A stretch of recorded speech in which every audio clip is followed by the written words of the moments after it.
Ahli Majlis Kerja Tertinggi UMNO, Datuk Dr. Muhammad Fuad Zarkashi mendesak siasatan jenayah segera terhadap bekas Perdana Menteri Tun Dr. Mahathir Mohamad seperti disyorkan dalam laporan Suruhanjaya Siasatan Diraja RCI berhubung isu kedaulatan Batu Putih, Batuan Tengah dan Tubir Selatan. Laporan itu mendedahkan keputusan Tun Mahathir untuk tidak meneruskan semakan dan tafsiran penghakiman ICJ dibuat melalui surat kepada Peguam Cara Negara pada Mei 2018. Beliau turut menegaskan tindakan itu menyebabkan Malaysia kehilangan wilayah secara kekal tanpa sebarang gantian. Fuad menyeru laporan polis segera dibuat dan tiada kompromi dalam mempertahankan kedaulatan negara. Terdahulu Menteri di Jabatan Perdana Menteri Datuk Seri Azalina Othman Said menyatakan keputusan tersebut dibuat secara rahsia dan menjadi punca Malaysia gagal dalam rayuan terhadap ICJ.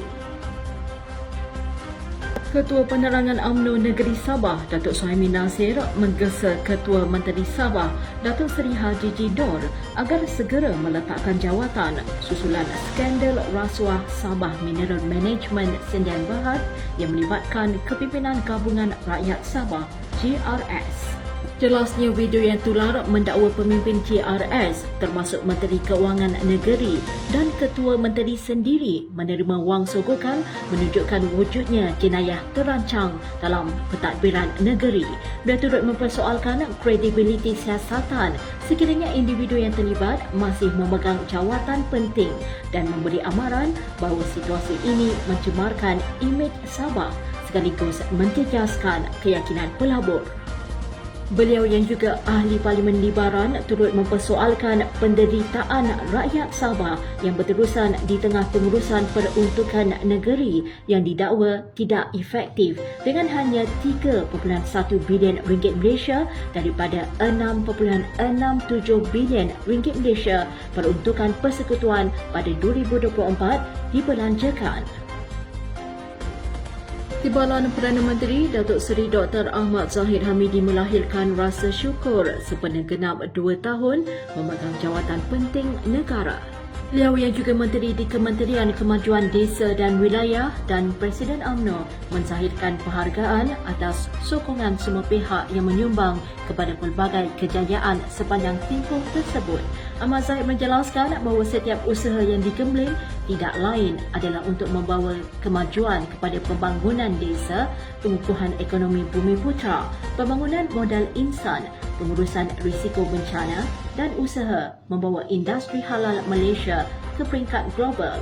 Menerusi hantaran di Facebooknya, beliau berkata semua ini dilaksanakan dengan satu matlamat, iaitu untuk menjadikan Malaysia sebagai sebuah negara yang maju, dihormati dan sejahtera.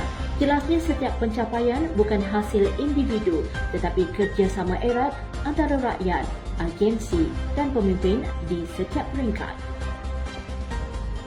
Malaysia perlu meneliti penggunaan mata wang alternatif susulan ancaman bakal Presiden Amerika Syarikat Donald Trump yang bercadang mengenakan tarif 100% terhadap negara BRICS jika mereka memperkenalkan mata wang baharu.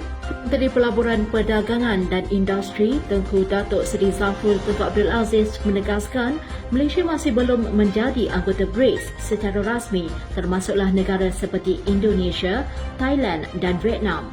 Beliau menjelaskan isu pengurangan kebergantungan kepada mata wang tradisional seperti USD pernah dibincangkan dalam BRICS, namun tiada cadangan rasmi mengenai pelaksanaan de-dollarization setakat ini.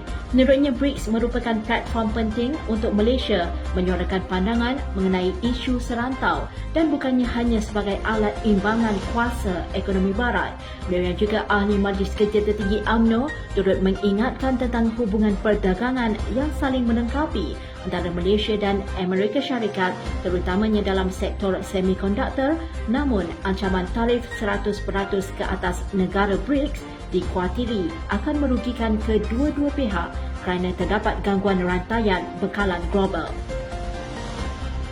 Barisan Nasional akan meraihkan ulang tahun ke-50 parti itu dengan sambutan Jubli Emas bertemakan melayari bahtera perjuangan menahoda negara bangsa di Pusat Dagangan Dunia Kuala Lumpur Sabtu ini. Acara dijangka berlangsung dari jam 10 pagi hingga 5 petang dan sambutan dijangka akan menghimpunkan kehadiran kira-kira 5,000 peserta termasuk pemimpin parti, ahli komponen dan penyokong-penyokong. Majlis akan dimulakan dengan sambutan ulang tahun Wanita Barisan Nasional ke-50 diikuti program Era Baharu Anak Muda Barisan Nasional yang menampilkan Datuk Akmal Saleh dan Datuk Nurul Amal Muhammad Fauzi. Pada penghujung majlis, pelancaran buku Coffee Table sempena 50 tahun Barisan Nasional serta pembacaan piagam setengah abad Barisan Nasional akan menjadi simbolik pengukuhan perjuangan dan pencapaian parti sepanjang 5 dekad.